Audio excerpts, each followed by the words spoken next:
Ahojte, pozdravujem vás z Rena, zo Sheep Show, kde sme tu boli s cestovnou kancelárou Hemming prvýkrát. Už teraz sa nevieme dočkať na ďalší ročník a poďme sa s ňou pozrieť, ako to tu vyzeralo.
Takže strávili sme 3 dní na výstave Wild Sheep Show Foundation 2025 v Rene.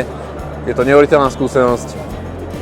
Veľa debát, veľa iných rôznych skúseností. Počúvať tých lovcov z Ameriky, vidieť, čo pre nich znamená ten lov, je to niečo neuveriteľné. Pre mňa osobne obdivuhodné je to, koľko energie vkladajú do toho, aby zachovali tie ovce aj pre ďalšie generácie.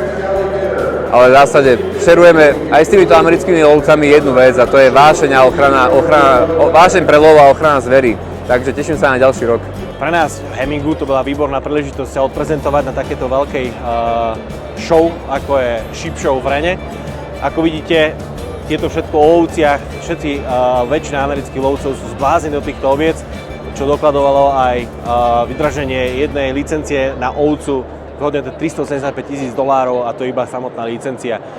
Spravili sme veľa nových kontraktov, naučili sme veľa nových vecí a už sa teraz nevieme dočkať na rok 2026 v Rene. Vidíme sa tu.